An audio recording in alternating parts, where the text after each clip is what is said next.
এটা আমাদের শুভ নীল ষষ্ঠী উপলক্ষে মেন উদ্যোগ থাকে আর প্রতি বছরই করা হয়। এই জায়গাটি কোথায়? এটা কুলিবেড়া ভীম মন্দিরের সামনে, কুলিবেড়া কলেজ আছে, মাতঙ্গিনী মহিলা কলেজ সামনাসামনি হয়। আপনারা কখন থেকে এই জলদান এবং ফলদান কর্মসূচি? সন্ধ্যা থেকে শুরু হয়। সন্ধ্যা কটা থেকে? 7টা থেকে। কটা পর্যন্ত চলবে আপনাদের? রাতে 4টা পর্যন্ত চলবে। এবারে কতজন পুণ্যার্থীদের জন্য আপনারা ব্যবস্থা করেছেন? প্রায় 5,000 লোকের। এই যে বাজেট, কত বাজেট হয়েছে বা কীভাবে আমরা এই বাজেট করেন আপনারা, কীভাবে সংগ্রহ? সকলে আমরা ডোনেট করি, সেই ডোনেট হিসাবেই হয়। কত বাজেট করছেন এবারে? বাজেট কত বল? 80,000 টাকা বাজেট আছে। বিচিত্র অনুষ্ঠান হিসেবে কী থাকছে আপনার? বিচিত্র অনুষ্ঠান থাকছে।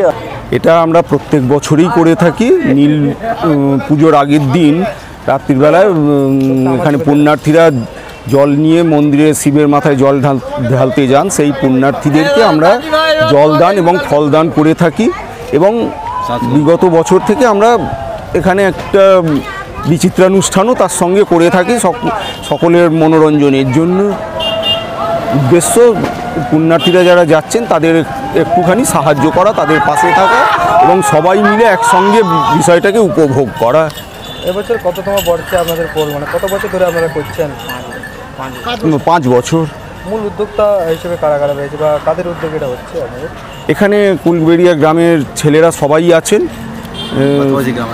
হ্যাঁ, পাশাপাশি ছেলেপুলেরাও আছেন এবং আমি এখানকার লোক নয়, কিন্তু তবুও 3 বছর 3.5 বছর এখানে আছি।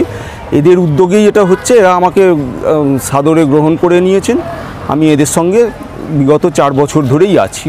এই যে বিগত 4 বছর ধরে আপনি আছেন, কি দেখছেন? কেমন কি উদ্দীপনা বা আপনার কেমন লাগে? অত্যন্ত উৎসাহ উদ্দীপনার সঙ্গে এটা হয়। সকলেই থাকেন। আগে যেহেতু উদ্দীপনাটা বেশি রয়েছে সেই জন্যেই আগে শুধু জলদান করা হতো, জলদান বা ফলদান করা হতো। এখন তার সঙ্গে বিচিত্রানুষ্ঠানটাও করা হচ্ছে।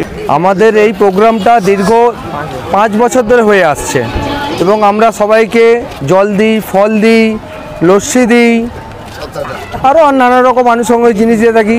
ছোটো ছেলে মেয়েদের নৃত্য হয় এখানে, সোশ্যাল প্রোগ্রাম করি। সোশ্যাল উদ্যোক্তা আমরা 10-12 জন বন্ধু বান্ধব মিলে এই উদ্যোক্তাটা করি এবং সবাই আমাদের সহযোগিতা করে। কারা সহযোগিতা করে? পাশাপাশি মানুষজন, দোকানদারজন সবাই আমাদের সহযোগিতা করে। এই জায়গাটা কোথায়? এটা কুলবেড়িয়া।